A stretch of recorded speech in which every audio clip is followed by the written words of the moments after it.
يا السلام عليكم، تنتمنوا تكونوا كلكم بخير وعلى خير، ومرحبا بكم في قناتكم شافية فود. اليوم فيديو جديد ووصفه جديده اللي هي دجاج بطاطا في الفران اللي كيجي محمر ومعلق كيف كتشوفوا، وما تشبعوش منه. وندوزوا لطريقه التحضير. بسم الله.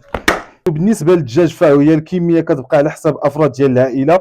والدجاج ديالنا راه كنغسلوه مزيان بالحامض والملحه، كنرقدوه من بعد كنديروه يتسقطر وكنعصروا فوق الحامض من الفوق كنديروه. في الاول كنشدو الدجاج ديالنا وكنفلحو تما فلحتيه باش ما كيشرب القوام ديالو. وكي قلنا الدجاج فهو كيبقى على حسب الافراد ديال العائله.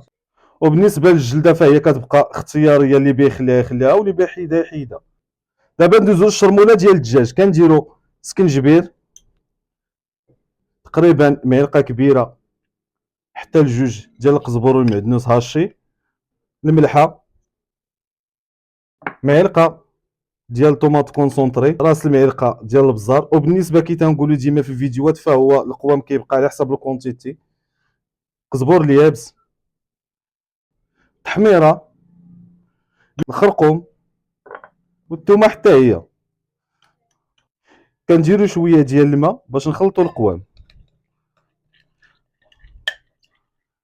وكنزيدوا واحد شويه ديال الحار اللي هو كيبقى اختياري.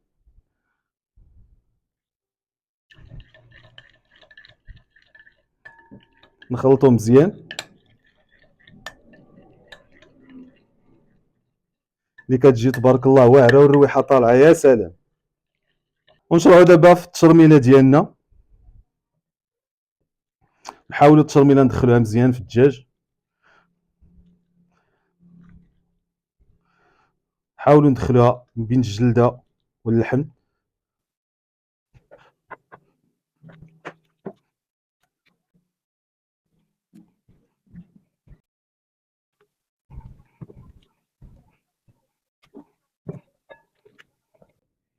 من بعد ما شرمنا الدجاج حنا كنخليه واحد الساعه ولا ساعتين تيبقى في التشرميله ديالو باش يرتاح، وباش ما خليتيه في التشرميله ديالو فهو كيجي حسن. دابا كندوزو للبطاطا اللي قشرنا، فهي كنقردوها دوائر.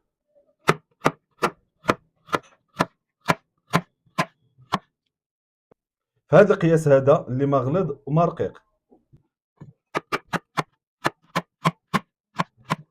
وبعد ما قطعنا بطاطا فاحنا كنديروها في هذه الشرموله هذه اللي شرملنا بها الدجاج حتى هو.